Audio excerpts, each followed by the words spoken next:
Who am I? Who am I? That's the question we ask every day, and we have tried to build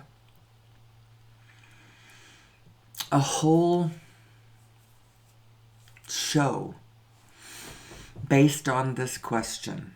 Who am I? And there are so many different angles to come at it from, both individually and collectively, and in this moment, and in the longer moment. Where have we come from? Who have we been being? What is our design? How do I use that design? Where did that design come from? So many questions. And as you answer the question differently in every moment, life unfolds. It's all hinging on this question, who am I? And how you are answering it in any given moment. So we're going to ask the question for about an hour and a half. And then the exciting thing for any fans of the show, of which there are none, but at some point there will be fans of the show, and this material that I'm creating right now is gonna get marketed different. Like, it's not being marketed right now, because the purpose of this show right now is to create me and my ability to do this show. Do you understand? So we aren't at the point where the show is actually running and rolling and I got 1,000 people watching it and interested and thinking about what I'm saying. It will happen. And when it gets good enough, somehow at that point, somebody, possibly me, but my eyesight isn't good, and my technological knowledge isn't really good, and so it's not likely that I'm the person who's going to do this. At some point, I need somebody, though, somebody who can help me make this show more. Right now, I'm just doing my job, which is working on my ability to sit in a chair and talk about this nonstop by myself for an hour and a half at a time, and pretty much every day. I did take off yesterday, but I'm not going to be taking off so much. I got discouraged. I get discouraged. I'm a little discouraged now because no one has watched the show for the last couple of days. But to be fair, I haven't given it to anybody. And then I do absolutely nothing for optimization. Now, to be fair, I don't really know how to do the optimization, but I'm not trying to find out how to do it or trying to find somebody else who can do it. My priority has not been to find the viewers. My priority has been to do the material. But then I was getting excited because I had somebody who was watching. And virtually everyone that was watched had a like by it. Now, to be fair, I have one that's got a like that doesn't have any watches. So I don't understand that. Did they just do that because they're sweet? Or did they remove their watch, but then left their like? I don't even know if you can do that. I don't know. The question is, who am I? And what do I mean by this question?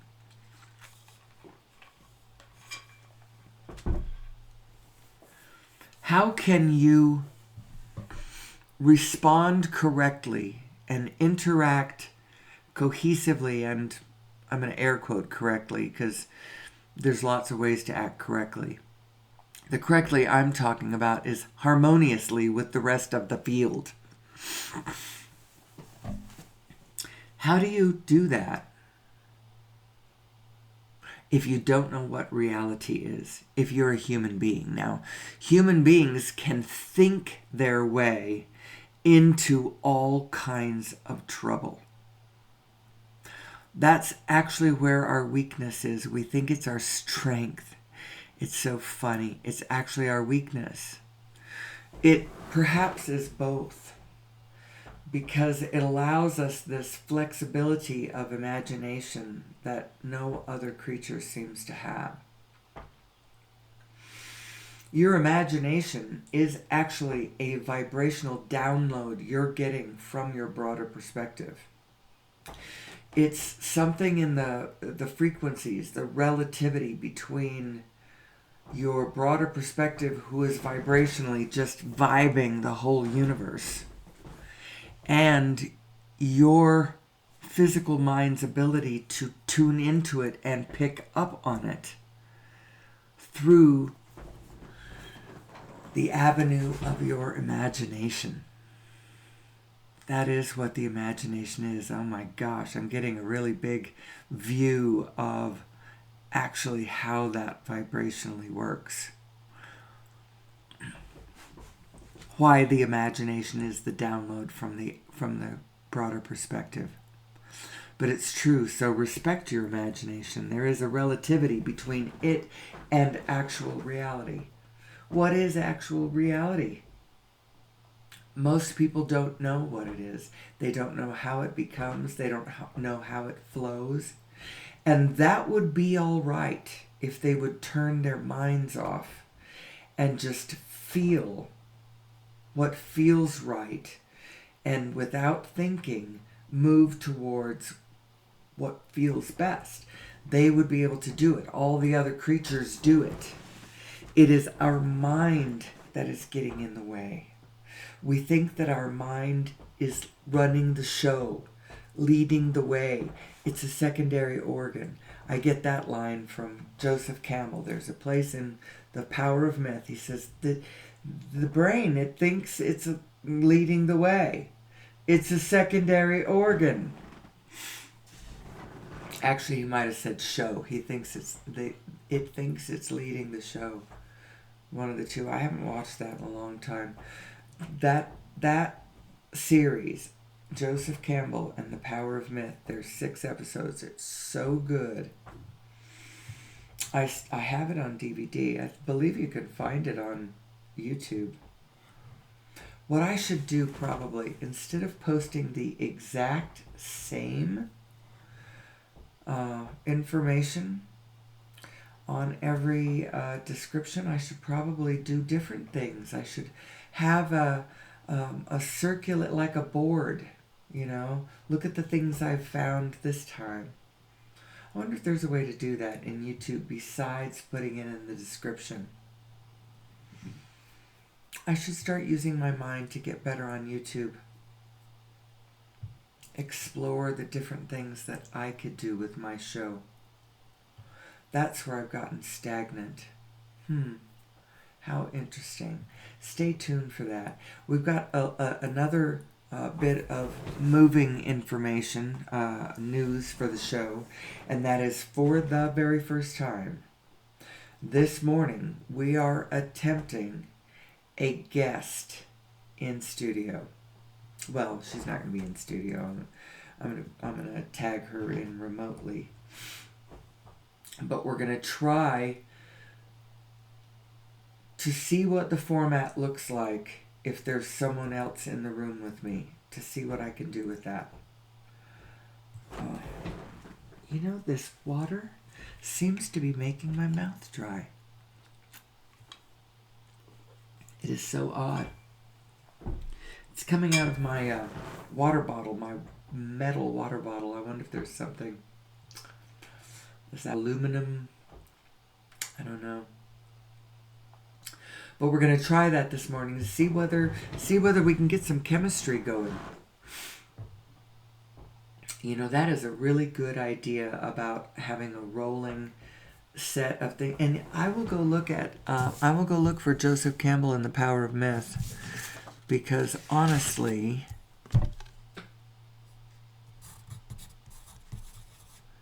he is wonderful to add to We're going to add him into our discussion. We're going to add all these people in. Maybe that's what we do.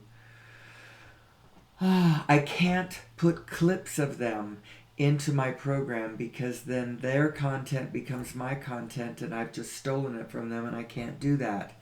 I can refer to their things, and then through my referral you go look at them through their doorway, you might say, and then they get credit for the YouTube hit and all that. Instead of me stealing their content, I accidentally did that. I put a clip of something into one of my videos, and there's a caution on that video now. I think I don't get any credit for any views of that as far as monetization goes. If I was using this platform to try to capitalize, which right now I have not done at all, I get 1 or 2 or 3. I think my record on an episode is 7 views. I should go look and see what was on that video. Why 7 people watched it, or why somebody watched it over and over. I don't know how those things work. I don't know how long you have to watch before you could make it say 2 watches if you went back and started over and watched it over. I have no idea how the rules of that work. Or if I have to watch it all the way through and then start it over before I get credit for a second view. I don't know. I don't get credit at all for watching my own. It's only looking at how many times other people watch it, which is good. Because if I'm looking at it, I don't want it to show views, you know. Anyway, I'm a little low key this morning. Have you noticed?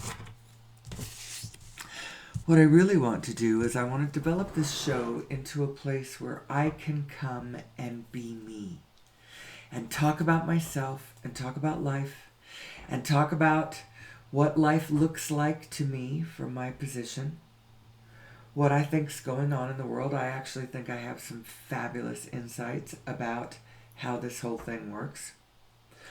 I have questions like everybody else. I am sitting in a place where I have no idea what our future really is. I see an enormous, fantastic, beautiful vortex of creation, as Abraham would put it, what we have put into the bank, what is waiting for us if we would just freaking relax and be who we are and let the blessings of the Almighty come to us.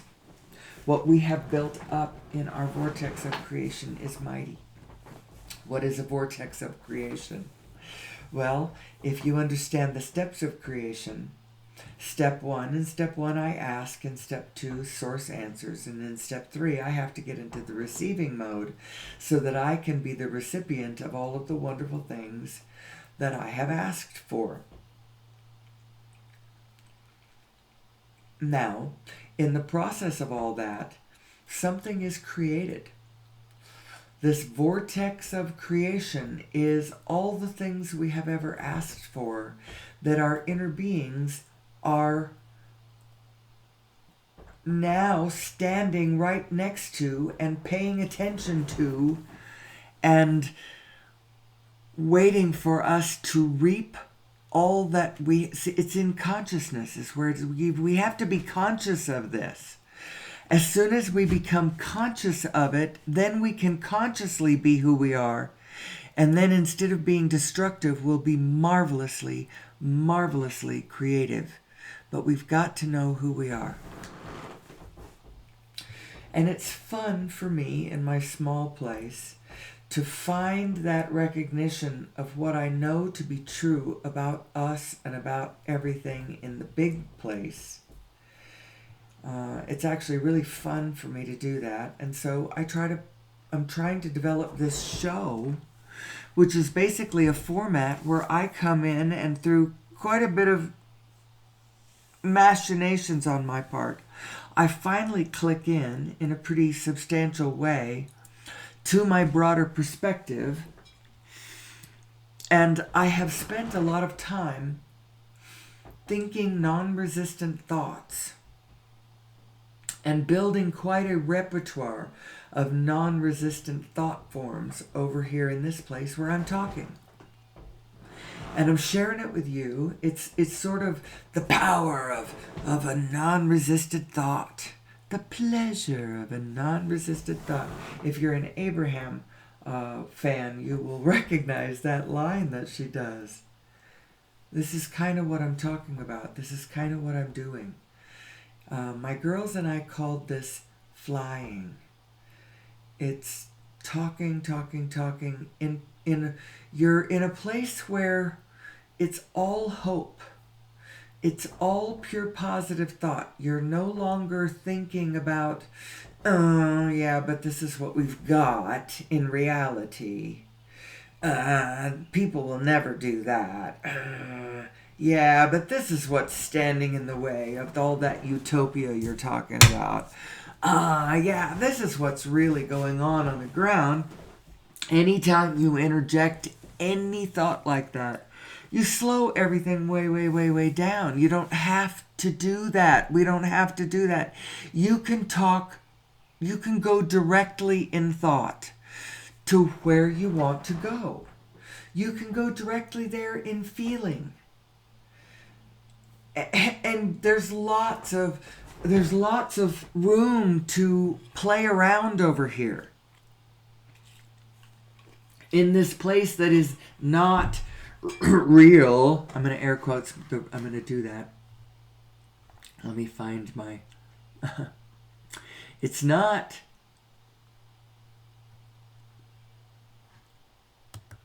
real. But on the other hand, what is real is actually what's standing in the way of us and everything we want in life that is real. And I'm not going to air quote that one because it's not that kind of real. I think we need to know what's real. And I think we need to know what's not real. Isn't that funny? Because, as it turns out,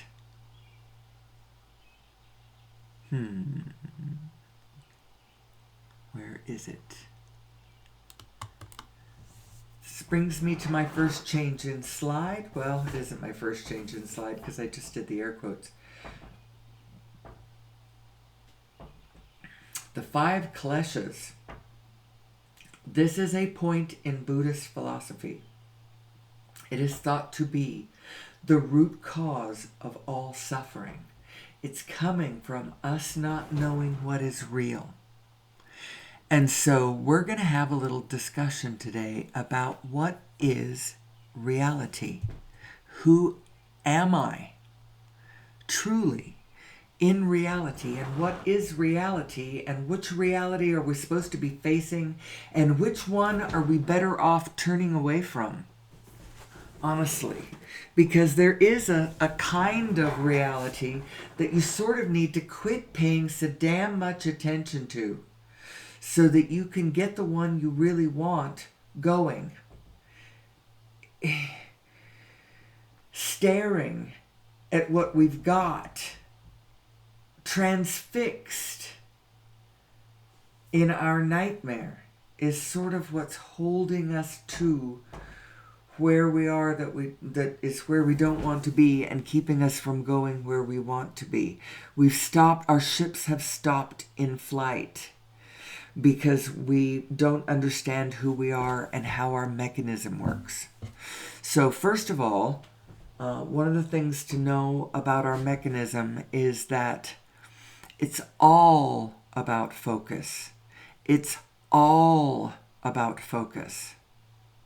So the measure of not the measure of our success, but the degree of our success, how much success we have, the degree of how successful we are, is coming from how successful we are in our focus. Period. It's not our action. that's giving us our success. We've been taught that it is, mostly by people who need our action from us. They need us to work for them. They need us to action for them. And it's possible, especially if we were created 200,000 years ago by a race of people who wanted us to work for them, it makes sense that that is what we have been, why that's part of what we're taught all of our lives. We need this action from you. You need to act. Your action is where you're going to get the medals from and where you're going to get the accolades. I do not believe that that is what we are supposed to be doing anymore. I do not believe that anymore. What I believe the most important thing that human beings do is find their alignment. Find their alignment with their inner selves, their broader selves, their vibrational selves. I think it's the most important thing that human beings can do. And that's why I want to talk to you about who we are, about where we've come from, about where we might be going, about how to get us there safely. Because well-being is raining down around us, raining down around our ears like crazy at all times. And if it looks like darkness instead, it's because you've got your umbrella up, you're disallowing the well-being, and so it's not getting to you. And so you manage to hold yourself in a space of scarcity or loneliness or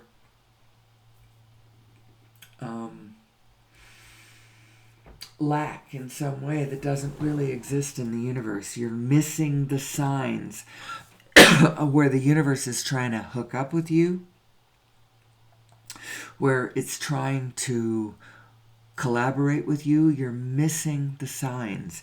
Maybe you're not ready for the fabulous grand collaboration coming to you. Maybe you're just getting ready to be ready, to be ready, to be ready. So be faithful. Be faithful. I'm telling that to myself too, also. I am looking for a grand collaboration. An absolutely fabulous grand collaboration with someone who's going to help me make this show the most amazing thing ever. And if I get too impatient, if I get impatient at all, my impatience is my indication that I've unplugged from my source. And so now I've got to find my faith again, find my hope, find my work, find my heart, find my imagination, find my knowing, find my good ideas, because the world needs my good ideas. And quite frankly, the world needs your good ideas too. So get over yourself and get over your impatience and find your faith and find your connection and plug into source and give us what you have to offer. Now, I'm saying that to me, and I'm saying that to you. I'm saying it all. We all need to do this. We all need to find our way to an understanding of what is real. So not knowing what is real is one of the root causes of suffering. Grasping and clinging to what is unreal instead of understanding what is real is another one. Where's the next one? Let's see, being afraid of the unreal and recoiling from it. So now you're staring at this thing that is just a creation of your own mind. It's the way you have put together the pieces of what you are looking at around you. It's not real, but you think it's real, and now you recoil from it because you imagine this threat that is looming in front of you now. You created it. It's all in your own mind. Now you may object. You may say, I did not create this. It is tagged into all of these places that I can verify are threats in this world. You know, look at these terrible things that happen to these people. And it's because of this and this and this, and I'm not making this up. But you kind of are making it up. You're taking things out of context and you're putting them together in a way that is not correct. You're not looking at where your power is. You're looking at where your disempower is. And then from that position, all these shadows are lurching forward, looking like real threats to you from that position. But it's just the shadow that you have created from your stance, from your perspective, from the way you are standing on the grid, from the direction that you are looking at the light and the dark. You're casting a shadow. Now you're looking at the shadow and terrified of it. That's the being afraid of the unreal and recoiling from it. That's what that is. Identifying with an imaginary self. Now, I see this one slightly different because we are two selves. You have two very different aspects to yourself. You have your physical body aspect, your very conventional self, the part of you that you know as you think of as you. This is the part you celebrate when it was born. This is the part that you're so afraid of it's gonna die. You know, this aspect of you, it's just an aspect of you. It is not the whole you. As a matter of fact, it isn't really mostly you.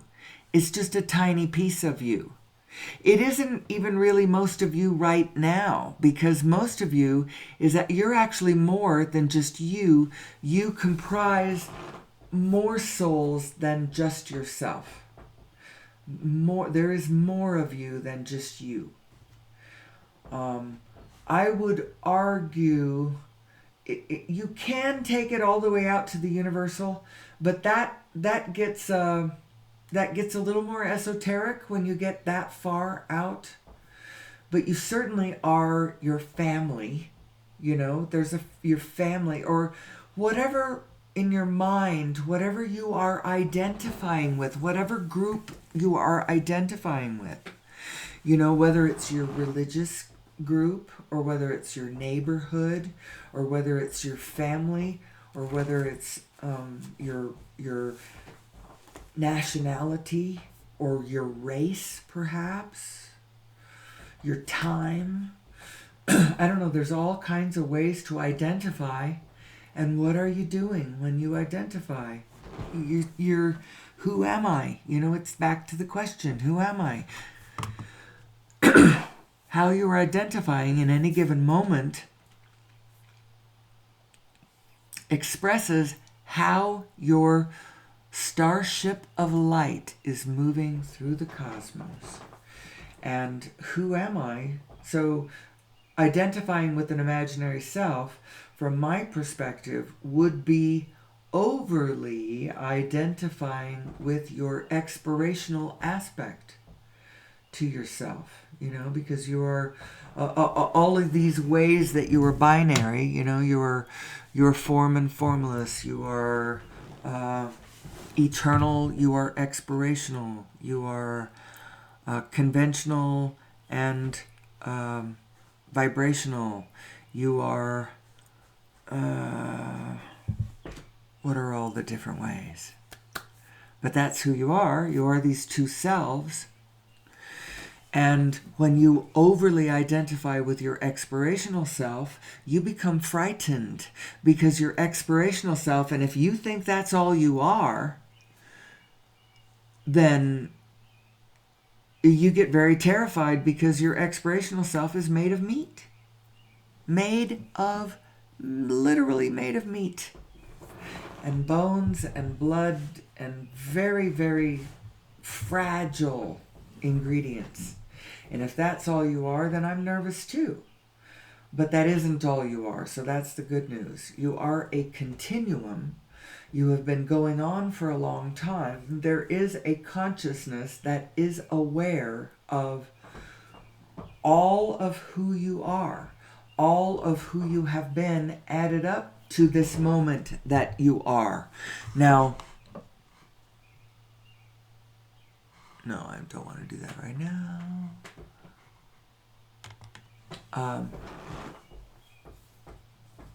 Sorry, my cleaner, or some kind of cleaner thing on my computer just opened up. I had to close it down.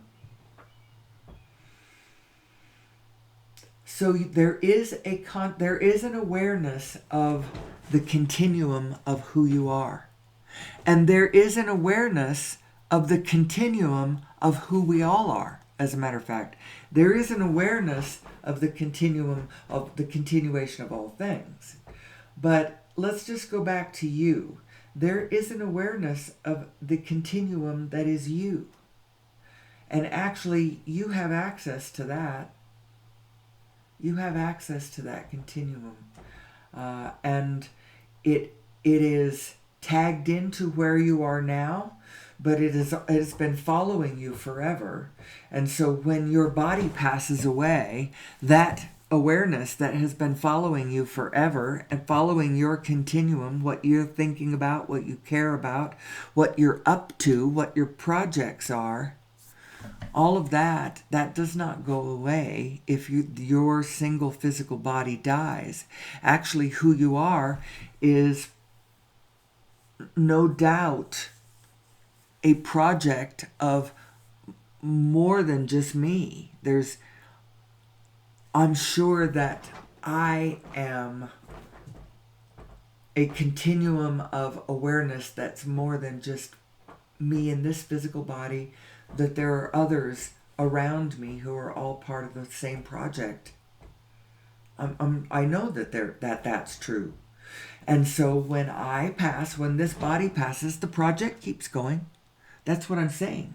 That there has to be, if that is all true, and I believe that it is, actually, then there's a mechanism that's connecting us all. Have you noticed?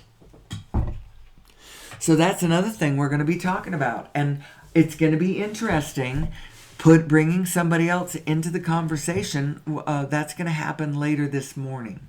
Now, if it's a good recording, I will upload it and share it with y'all. If it doesn't work out very well, either for technological reasons or whatever, then I won't, and I'm sorry, I'll apologize. Although there's nobody to apologize to, because it's not likely anybody's going to listen today. Probably because I'm not doing a show that has enough movement in it day to day that it's hooking any viewer into having it as their habit. You know, they feel they're all alone in the room with me, and maybe it's making them uncomfortable. We need to get more people in the room. But I don't even want more people in the room until I'm better at this program. And to be fair, I want to be really, really, really, really, really good at it. And it might end up just being an archive that is then put out on the internet as a sensational bit of whatever, because I have been murdered because I'm too good at this. And I'll tell you why somebody would murder me, because ultimately one of the big parts of my show is I want to help us get off fossil fuels. I think we can get off fossil fuels. I think we can do it incrementally. I think it doesn't have to be a big quantum leap. I think the fact that we believe it has to be a quantum leap is one of the things that's stopping us from doing it incrementally. It's sort of like what Abraham talks about, next logical step, next logical step, next logical step. As long as we think it's a quantum leap, we can't make it. As long as you can see your path as next logical step, next logical step, next logical step, then now you can see Now you can see your way to the goal. Oh, that's how it works. We can do this easily. This doesn't have to be so painful. It does not have to be so painful, people. It doesn't have to be painful at all. We could just all know who we are and what is possible and how this works, and then just flow into it. Glide into it with the greatest of ease. It does not have to be a pill. It does not have to be a pickle. It does not have to be so hard. We make it so hard. Why do we do that? I don't know. Somehow we love the drama of this. We love the drama of this at the same time that we hate the drama of this. We hate the drama of this because we think we're trapped in this situation. We do not realize we have put ourselves in this situation, and that all we have to do is know who we are and see what we're doing, and it will go away. Or at least all the bad parts of it will go away. We could go right to our happily ever after if we understood ourselves. Wow. It's so true. It is so true. We can flow downstream to this. We do not have to paddle furiously upstream, trying to get the medals, trying to get the recognition, trying to get the star on the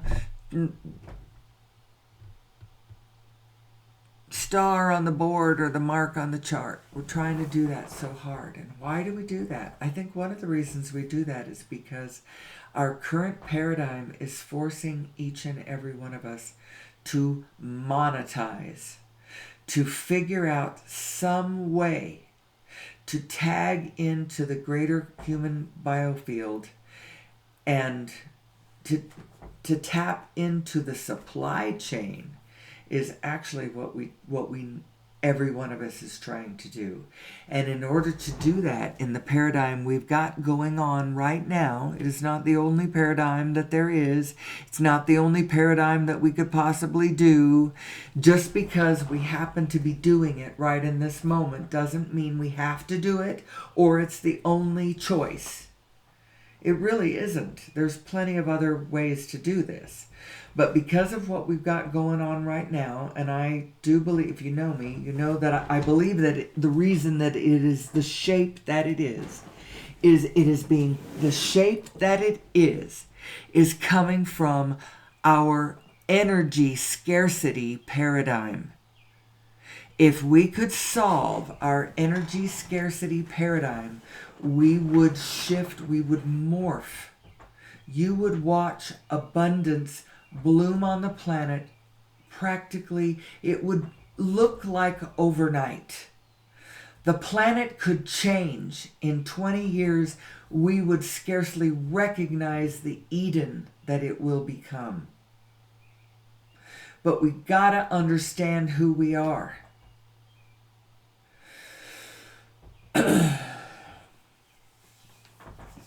The second thing we have to do is we have to get off fossil fuels. And if I get really, really, really good at that emphasis, I'm going to attract attention at some point that may cause someone to murder me. It's true.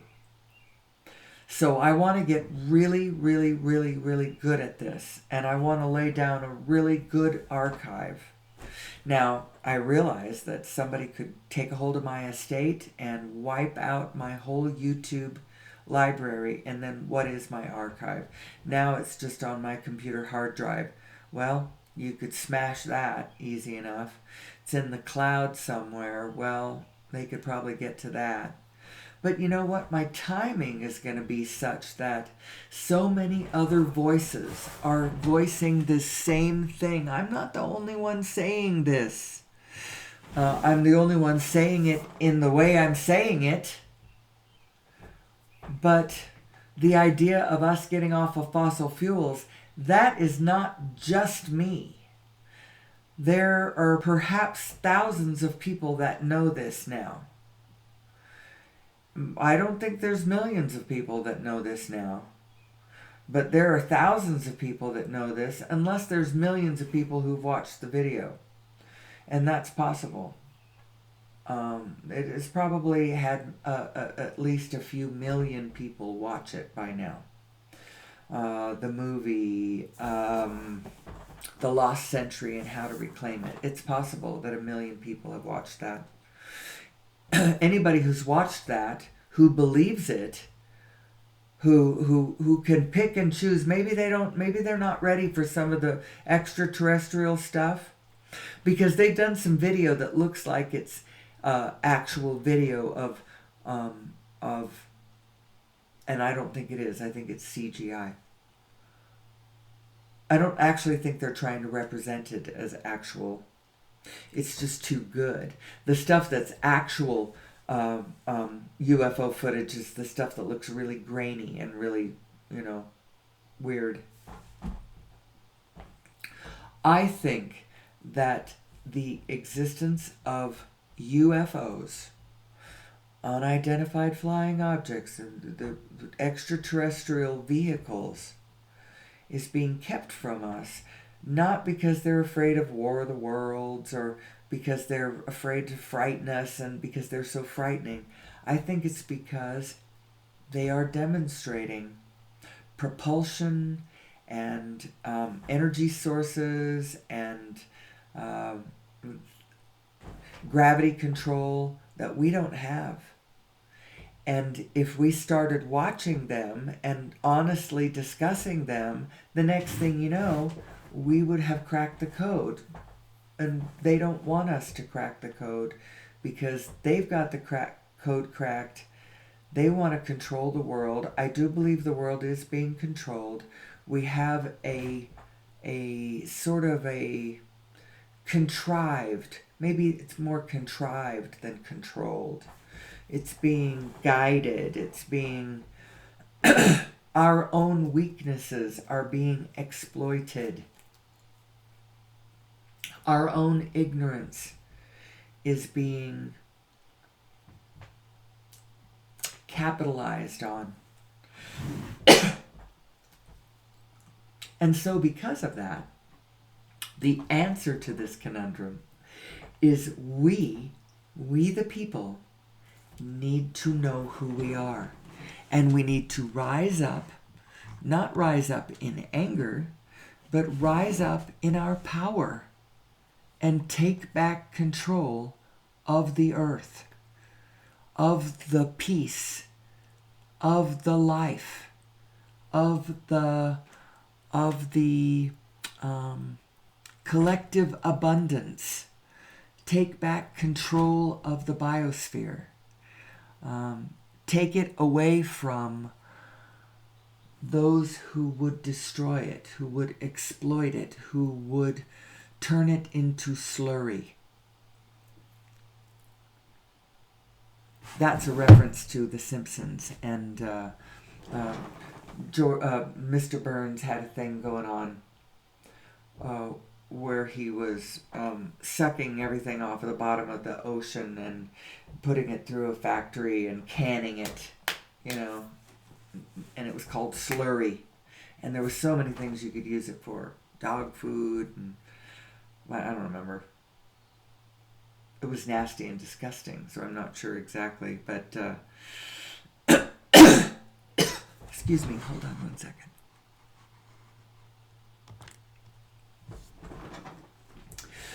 The way that we are being controlled is subtle, and we're being left. It's sort of like our own ignorance, our own nature, and our own ignorance of our own nature, all hobble us when we don't know who we are. As soon as we realize who we are, we can take flight.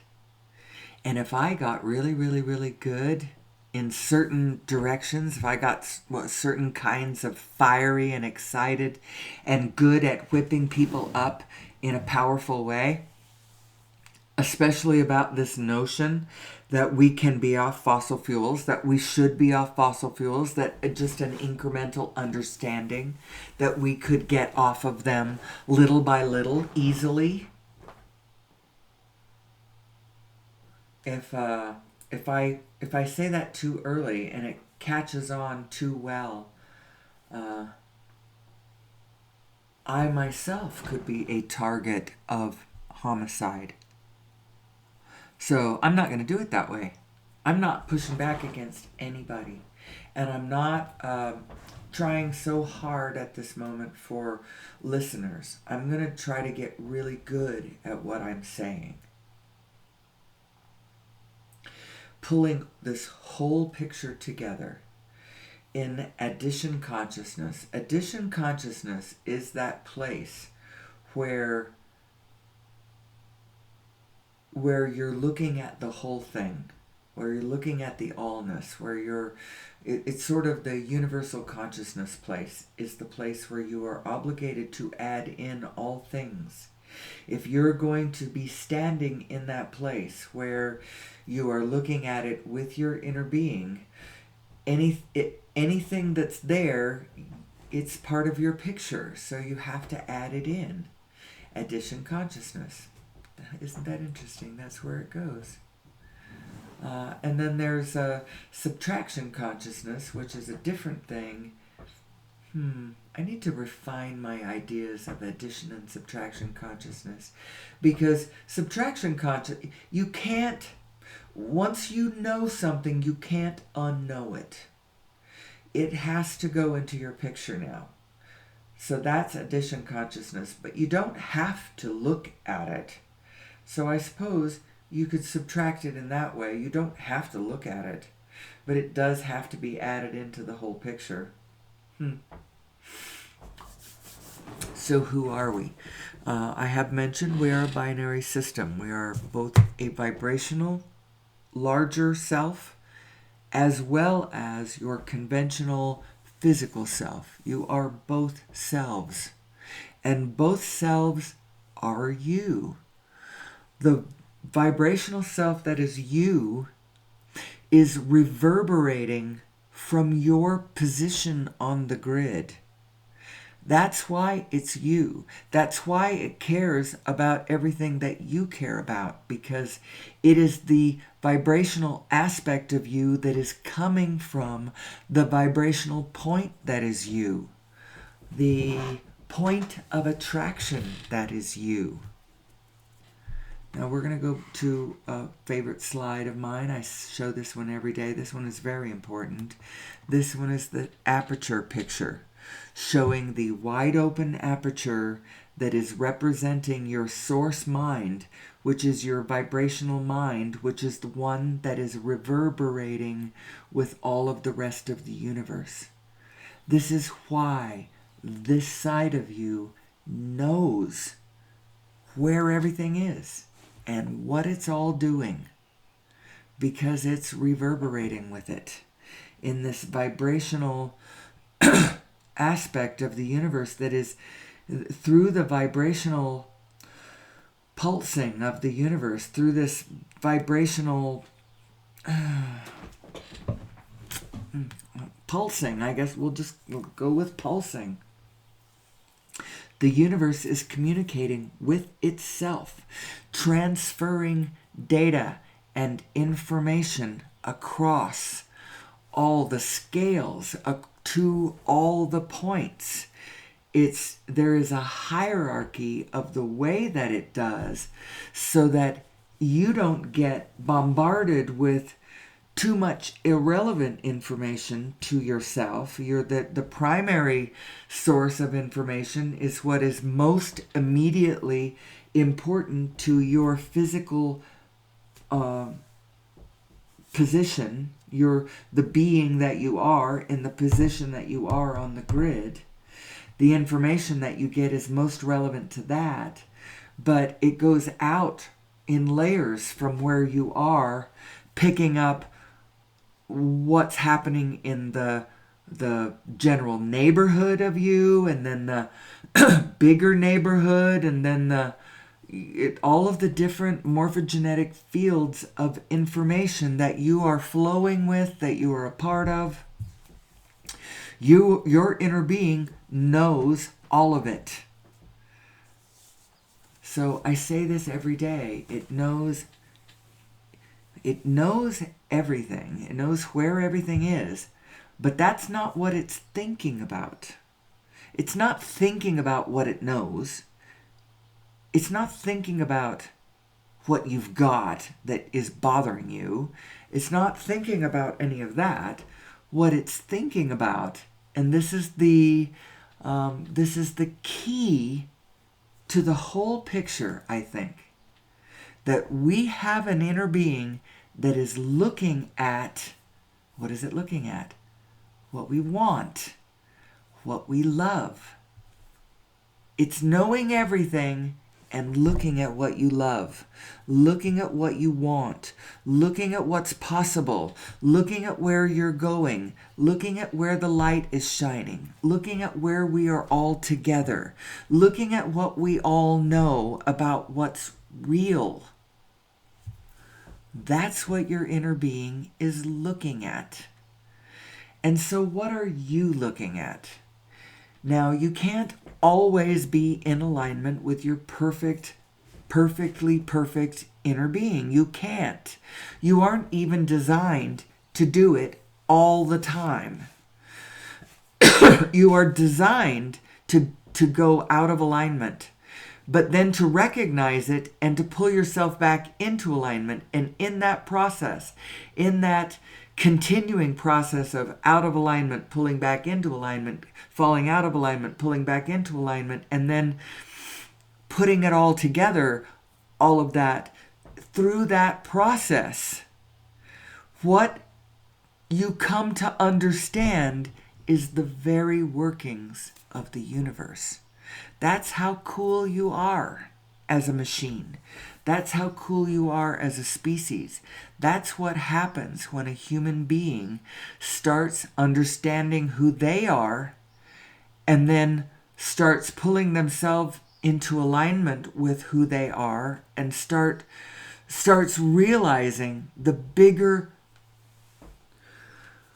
understanding of the bigger picture that's going on around us. And the next thing you know, you're like, oh my gosh, that's what the universe is doing. It is freaking amazing.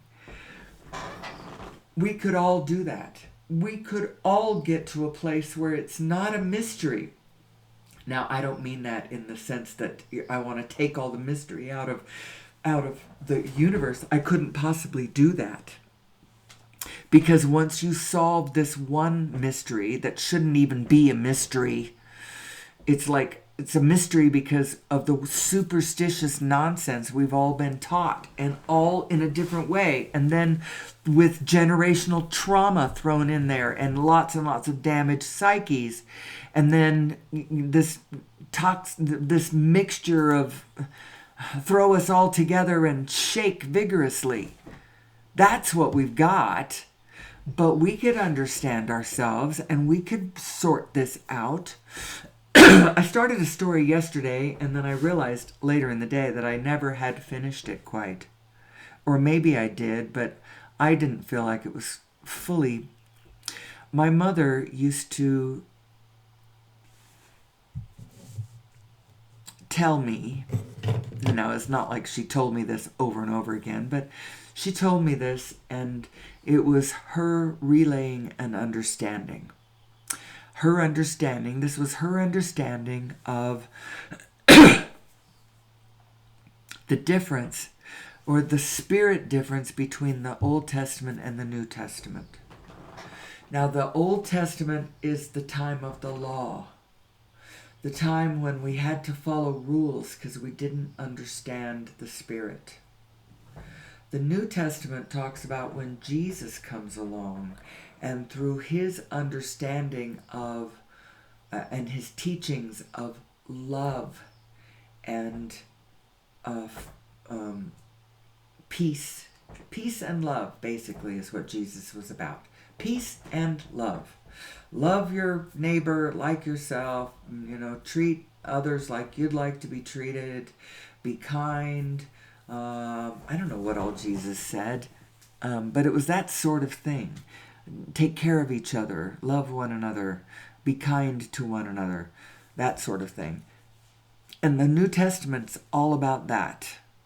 And so my mother was trying to show me this big thing. Do you understand? This was the time of the law, and then this was the time of the Spirit. The New Testament's the time of the Spirit.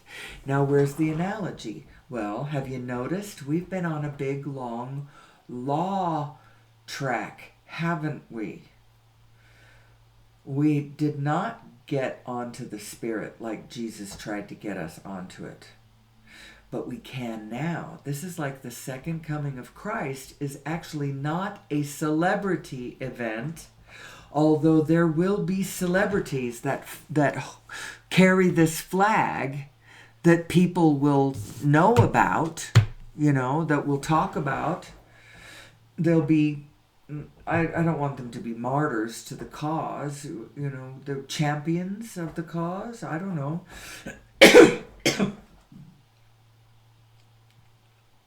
Great teachers, great knowers of this work, of this information, that peace, the frequency of peace and love is where we all connect to one another. And I don't mean just in esoteric religious love terms. I'm talking about, I think it's where we connect to one another. That place, that the pull of the shared point, that place where we all are, that point that we all have in common, that singularity that we are all coming out of, the singularity of all singularities, the center of all things. Somehow it's real. So you have this picture in front of us. Actually, do I want to pick up any threads that I have thrown on the path behind me, or do I want to look at this picture and go press forward with my analogies? You are your binary self. You are two beings. Get over it. Get past it. Get on with it. Add this information in and know that it is you. Know that you are actually a pure positive being. Did you know that? Did you know that everyone is actually a pure positive being? And I'm not talking about, how they're acting and whether they are acting worthy of this description of them. I'm just saying that who you really are is source energy. You are not, you're a vibrational being. You are not what you think you are. If you think you are solid, and if you think that you are, some people are negative, some people are bad, and some people are good. Well, the answer to that, yes, it's true. Some people are bad and some people are good, but that's not actually true. All people are good. Some people are being bad. Now, what's causing that? Misalignment is what's causing that. Not knowing who we are is what's causing that. Them, in a moment, them not knowing who they are, they're identifying too tightly with their meat self. They're completely disregarding their eternal self, their vibrational, reverberating attachment to all of the rest of the field that goes on for eternity in a continuum of information and desire and knowledge. Desire for what? More and love. Knowledge of what? Everything. We're talking about the G word here, by the way. We are talking about it, although we're going to try not to use the G word, because it's not an old man sitting in a desk judging you. In a way, we've always been taught that God's the one that judges us. It's funny, because in a way, God does not judge you. In a way, I understand why they say those words. They're trying to get you to stop judging you and to help you understand that there is pure, perfect justice in the world without you having to be the one doing it. But ultimately, you are the one doing the judging, because God is not judging. God is love, and love does not judge. Love just knows who you are. And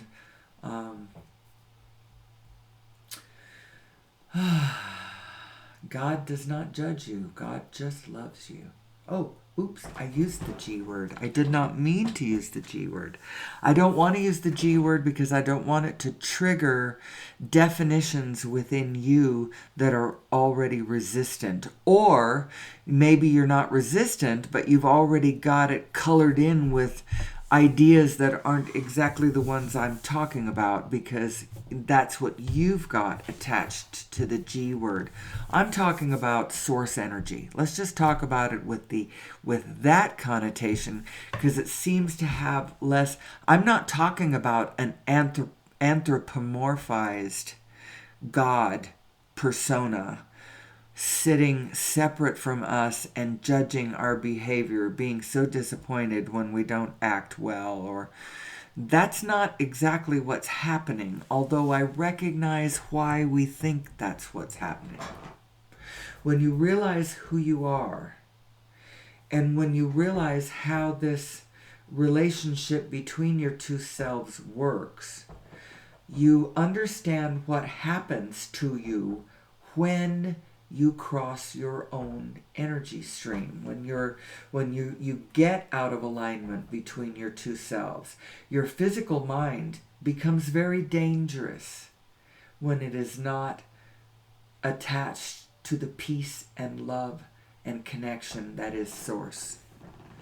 When you go off on your own,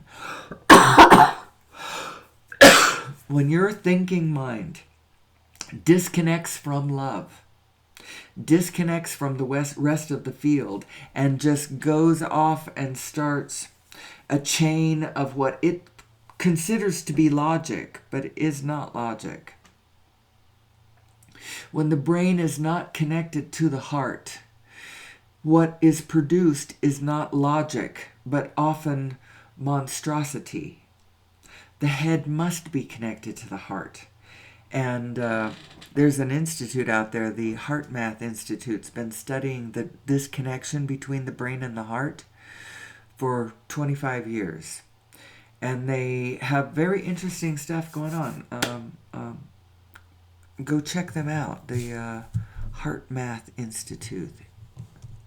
They have a lot of stuff over on YouTube too. Maybe I should, let me write that down, Heart Math.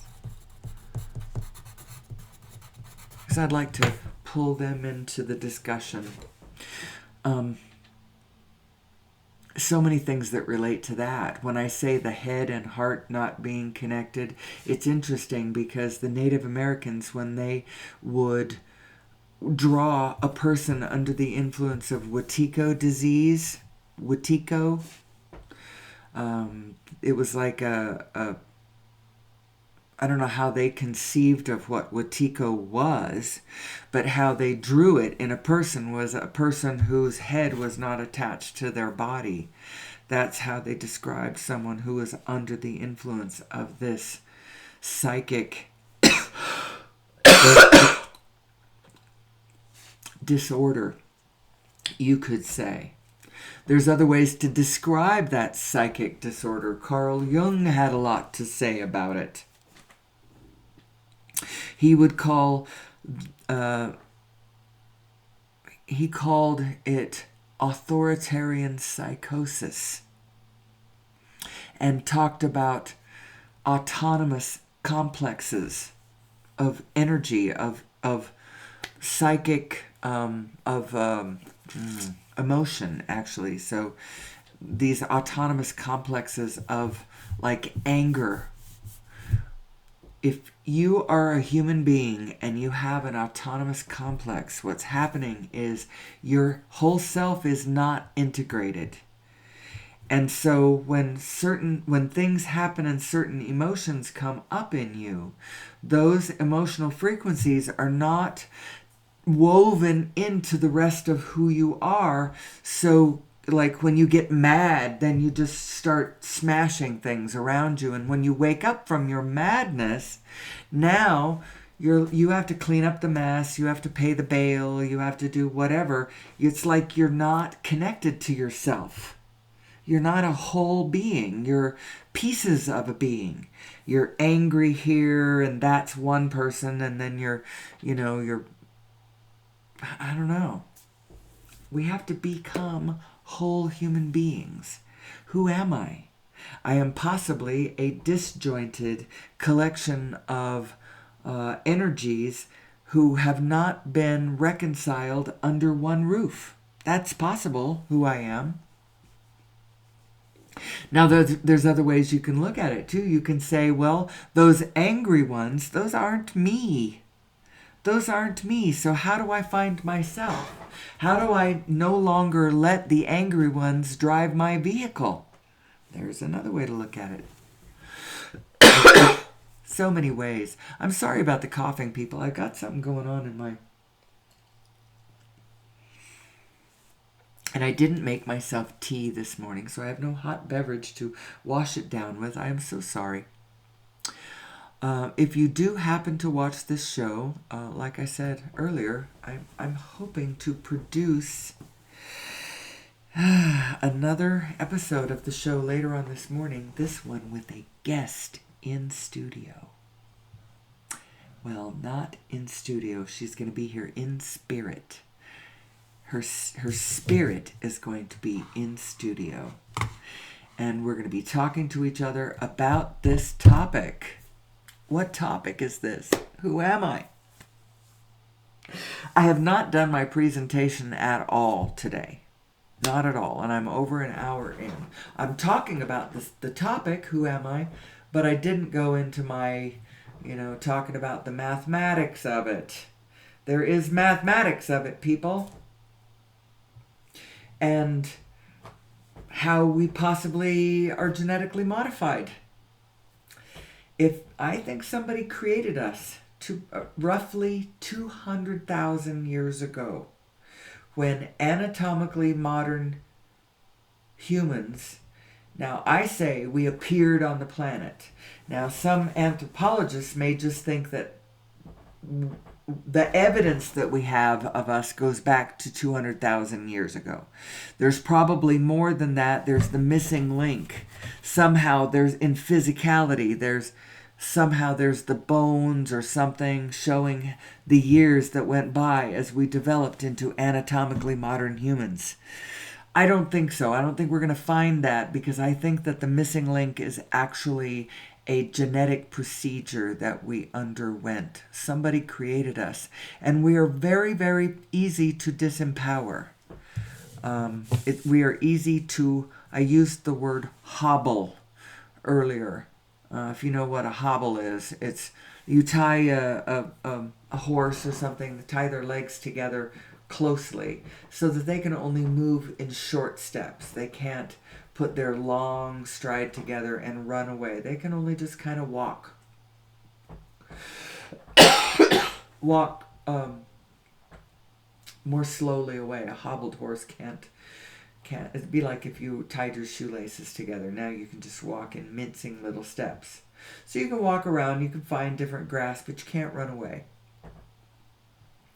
Human beings are very easy to hobble because we are very, very easy to get us to cross our own energy stream. And once you get us to cross our own energy stream, it completely disempowers us. Now, there's a dangerous thing that happens when we do this also. We get into chaotic areas of energy conduction. I don't know. I'm describing something new here. We become destructive. Let's put it that way. So that's the danger. But when we don't know our own power, then right now we're in this moment where we have been sold a bill of goods. And the bill of goods that we have been sold is that we have to stay on fossil fuels. That's the only way that we can power our lives, power our technologies. And if if we can't use fossil fuels, then we have to use solar power, or we have to use... and there's actually all of the energy forms that we have bought into in this moment, collectively, the big ones. They're all obsolete. Every one of them is obsolete already. This is not what we should be doing. We have two other choices. One is an incremental choice, and through 1,000 good ideas will we move off of fossil fuels. Ultimately, the big kahuna, the holy grail, is source energy. Now, go watch the movie, The Lost Century and How to Reclaim It. You can find it on YouTube. I have YouTube Premium, so I see it without commercials. I see everything on YouTube without commercials. If you can afford that, I would highly recommend that. If you don't, then buy the movie and watch it without commercials. Or just watch it with commercials, whatever you have to do. Here's my list of things that I'm going to put links. It's in the description of my video. This is the description of my video. I realize this is not a description of my video. This is actually just a bunch of links to other things. But I don't know how to give you links to other things and then see, because I could actually describe my video and then put these links somewhere else if I knew how to do it. But I don't know how to do that. So this is just what I put in the description of my video. The Lost Century and How to Reclaim It. It is a documentary movie describing over 100 years of the brutal suppression of beautiful ideas over Unity devices. Devices that put out more energy than they take to run. And in the meantime, we are led to believe that that is impossible. It is not impossible. It would be impossible if there was such a thing as a closed system, but there is no such thing as a closed system. And so it is absolutely possible.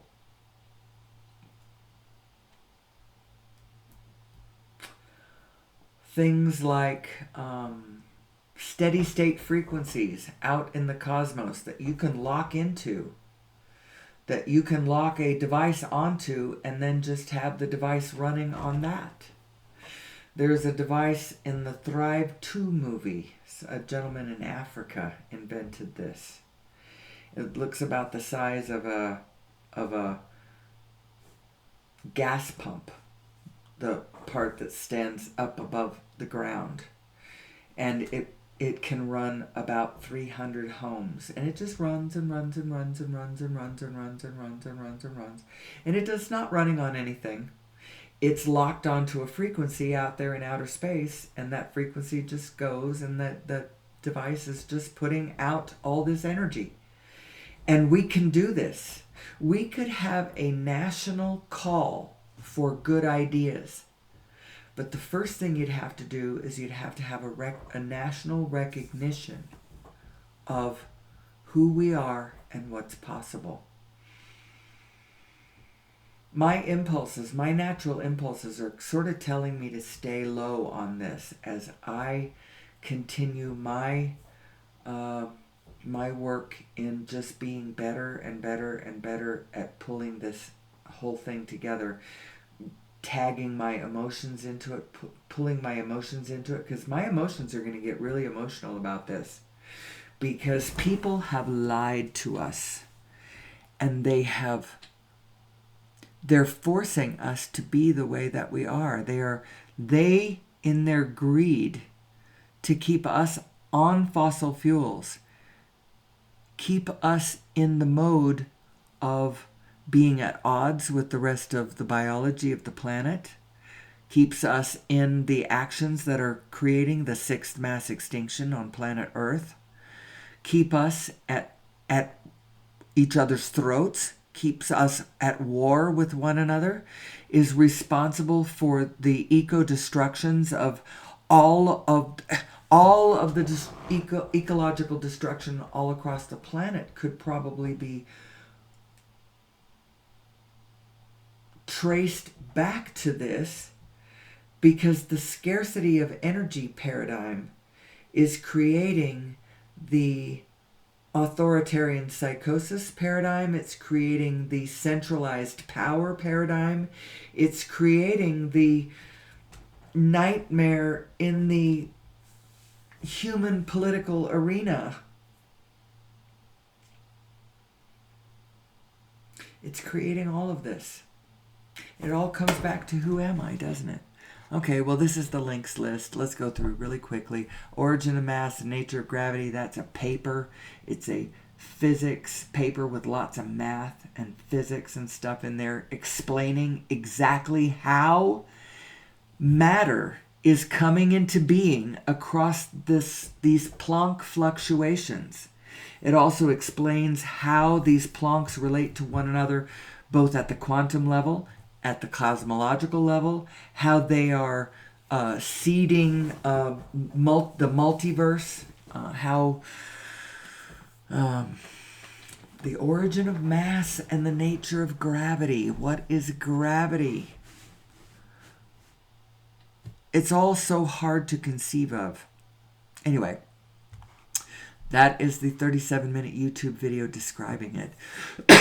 Then we have the first episode of Quantum Revolution, Nassim Haramein's series over on Gaia, which is describing how the quantum world relates to the cosmological world and how the mathematics works out. The more I wrap my head around what he's trying to say, the more I, on the one hand, understand why it meets resistance in the conventional physics arena. But I also understand how come the math works. And that's all we need for the technology, is for the math to work. We can conquer gravity and all that sort of thing. I believe the extraterrestrials already have. I believe that the very blackest ops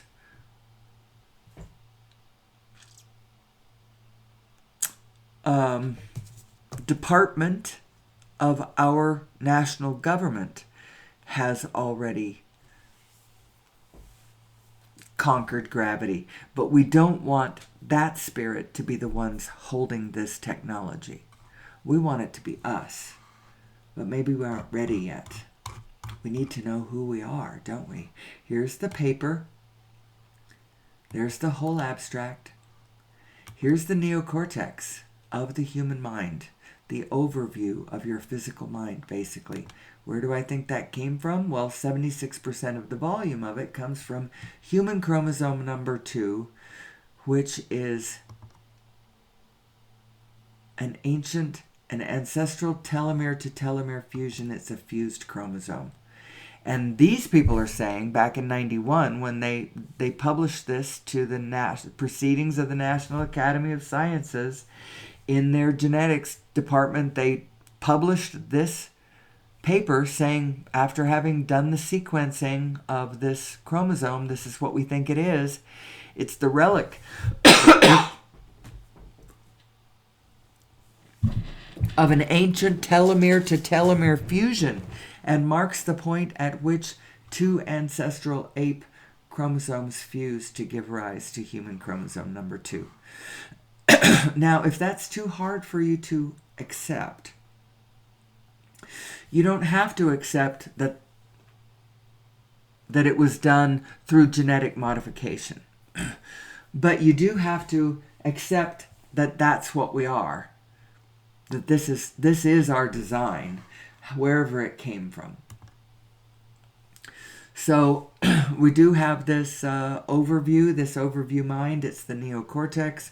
When it does not blend well with our vibrational source mind, we go into a state of what we colloquially call negative emotion. Negative emotion is us not blending well between our two selves. Our source mind, which is reverberating with the rest of all of reality around us, knowing where everything is, knowing how it's moving. That's what your source mind is doing at all times. It's knowing where everything is and keeping its eyes on what you want. Because what do you want? You want love. You want the things that you love. You want the activities that you love. You want the experiences that you love. You want the other beings that you love. You want what you love. And that's what your inner being has its eyes directly on, is what you love. That's why we always say things like, God is love. God is everywhere. God knows everything. God is love. Well, God is pure positive energy, and you are too, by the way. And so when your physical mind takes thoughts that don't blend very well with the reality, with the magnificent reality of what you really are, then you feel bad. You feel bad when you take judgy thoughts on yourself or others around you, because your inner being is thinking no such a thing. Your inner being is excited by the world, is eager and interested in the world, is expanding all the time. Your inner being is doing that. What are you doing? Your relationship between you and your inner being is the most important relationship you've got. It's the only one you should worry about. You shouldn't worry about any other relationship. You have two relationships in your life. You have two. One is the only one you need to worry about, between you and you. The other relationship, if you get the one between you and you sorted out, then the one between you and everything else will go just fine. So you don't have to worry about the relationship between you and the rest of the universe. It is a relationship you have, but the only relationship you need to worry about, and I wouldn't advise actually worrying about it, is the one between you and you. That's the end of all of this discussion. That is going to be the end point of all of this. It is the only thing you need to worry about, is get it straight between you and you. How do you know that you're straight between you and you? You feel really good. And I'm talking about emotions. Your emotions are stable. They're sorted. You feel good in the world. As you look around, the world makes sense to you. You are in control of your path.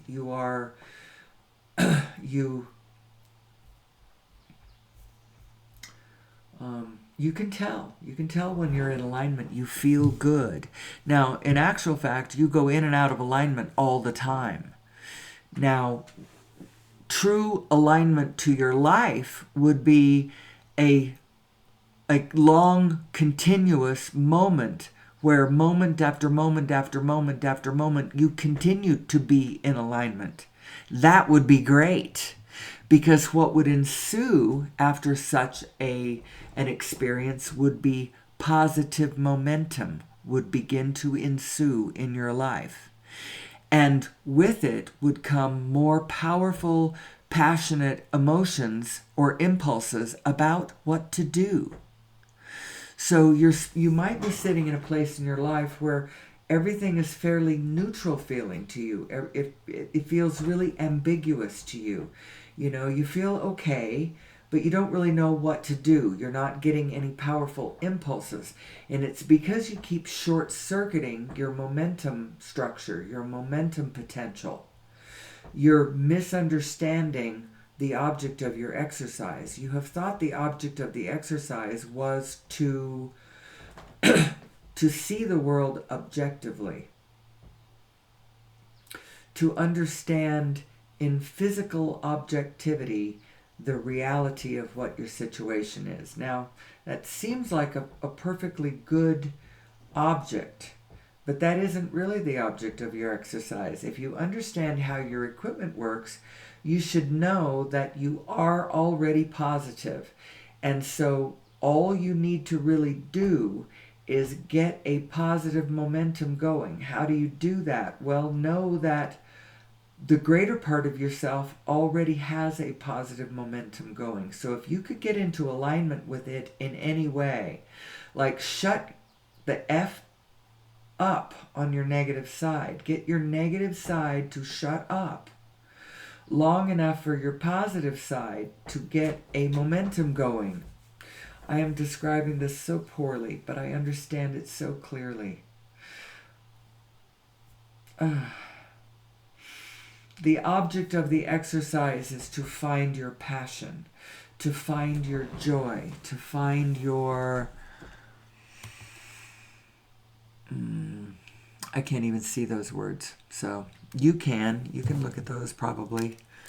I can see the words here more easily. It's the same scale. The difference in this one is it shows the momentum, and it shows the doldrums somewhere in the middle where there's neither positive nor negative momentum going, right? Because all thoughts have a frequency, and then they start attracting more thoughts along the same lines of frequency, and then it doesn't take very long before you've got a momentum of that frequency going. And if you started off in a negative, then that's the momentum you've got going, the negative one. But your inner being has this positive momentum that is eternal and unstoppable. It's the momentum of the reality of the grid around you. It's the momentum of what's been actually happening around you with the cells and the atoms and the molecules and what everything has been doing for all of eternity. Your inner being is right there and knows exactly what the reality of everything is. So it's not fooled by anything.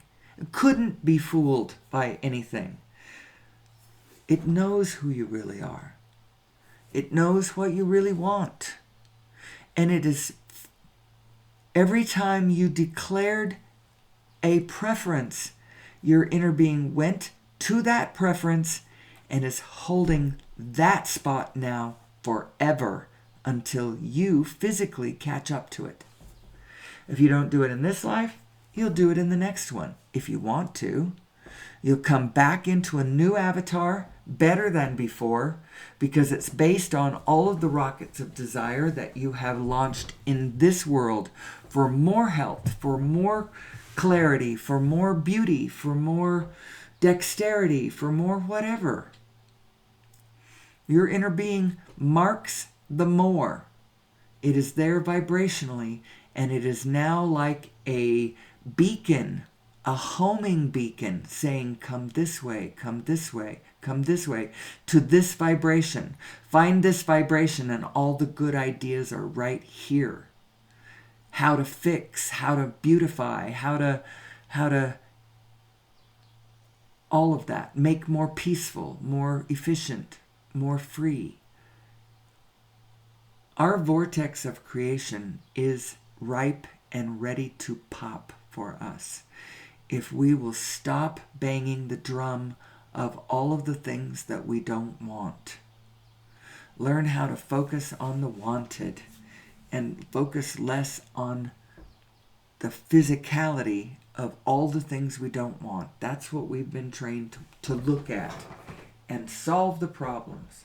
Well, we're not problem solvers. We are solution finders, yes. But the way we find solutions is by our focus. We have to focus in the direction of the solution. You cannot keep staring in the direction of the problem and ever find the solution. Here's this little slide. I should update this one. What this represents to me is your gas and your brakes, your accelerator and your decelerator to your consciousness starship. When you go into the specific, anytime you go specific about anything, you are accelerating through the space. You are accelerating on the grid. Somehow your light ship is moving fast. You go specific, you're going fast. If you are in a negative state of being when you do it, then faster and faster are you going in the direction of that which you do not want. You're going 180 degrees in the opposite direction of that which you want. You can either think in terms of I'm going towards what I want or away from what I want. Don't think about obliques and I'm kind of a little tangentially, don't think about it that way. If you're in a state of positive emotion, you are moving in the direction that you desire to move. You are observing things that you like. You are moving in a desired direction. If you are in a state of negative emotion, then you are moving in the opposite direction of that which you want. If you are specific, you are moving very quickly in either one of those directions. If you are specific and you are positive, then you are quickly moving in the direction of where you want to go. And if you are specific and you are negative, then you are quickly moving in the direction that you do not want to go. You can think in terms of, yes, no, 180 degrees, or directly towards what you want. You can think in terms of this because it really works this way. The toggle, it's a toggle switch. It's love, fear. Is the impulse of your movement or the impulse of your thought, is it coming from a fearful thought or is it coming from a loving thought? If it's a fearful thought, I promise you it will lead you in the opposite direction of where you want to go. Even though that fearful thought is coming from a desire to protect your baby that you love, still, if it is coming from a fearful thought, then you are knitting yourself a sweater that you're not going to like the way it feels when you put it on. That's a new analogy. That's a new one. That's a new image I just put out there. Looks like I've passed the hour and 32-minute mark, unfortunately. I think I've almost said all my slides. I didn't mention the cymatic patterns, but this is just so that you can more easily imagine to yourself that we really do live in a vibrational universe. It really is vibrational, and vibration really is bringing the form into being. And your emotions are your indication of where you are vibrationally relative to everything that you want. Everything that your inner being is standing trying to guide you towards. If you feel good, you're doing great. If you feel bad, then I would go in and work on my thoughts a bit. And from my perspective, I would do it from a who am I perspective. Who am I? Because it's likely that you're doing one of these if you're not feeling good. You're not understanding what is real in this world, what reality actually is, and how we can more harmoniously, more peacefully, more lovingly, more cooperatively, more co-creatively can we create our world with the rest of the biofield and the rest of life dancing around us. Yes, we can. But we got to know what's real. We got to know how this manifestation is becoming and begoing, and who we are in the midst of it. Who am I? My eternal self, not just my expirational self. And which one do I identify with? Well, I'll tell you right now, if you identify with your eternal self more. Now, it's hard to completely identify with your eternal self. Believe me, I've tried. I try to do that one almost exclusively, and it's hard because you are still banging around in a physical world. And spirit is not all that you are about. You are about this physical life. And there really isn't a difference between spirit and real life. It's just, you got to get into alignment with your equipment and then get out there and start focusing. Try to focus on things that you like. Try to keep your focus upon what you like. Don't be distracted by the things in the world that are already manifested, that others would call reality. Well, it's reality of a sort. There's a lot more layers to reality than just the stuff laying around that others have manifested. But don't get transfixed staring at that. Keep your eyes on your own vision. Keep your eyes on your own path, on your own desires. What do you want? I'll tell you what I want. I want us all to get there. Get there?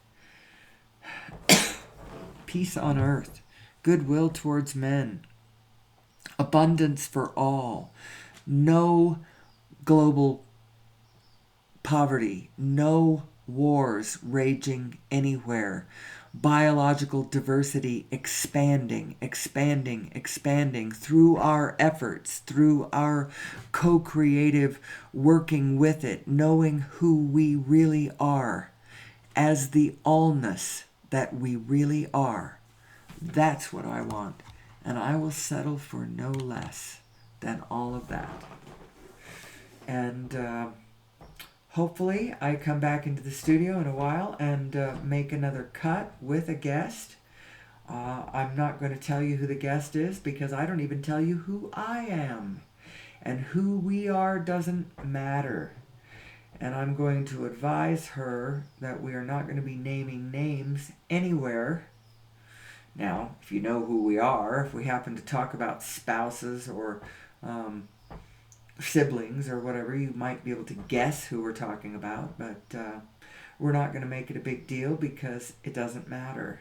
The who we are is so much bigger than our individual identity, our egoic identity. So much more than that. And that's really what we're going to be talking about. So with that, I'm going to say goodbye for now, but hopefully see you later this morning or see you tomorrow. In any case, I wish you well. I bid you peace. And as always, may the source be with you.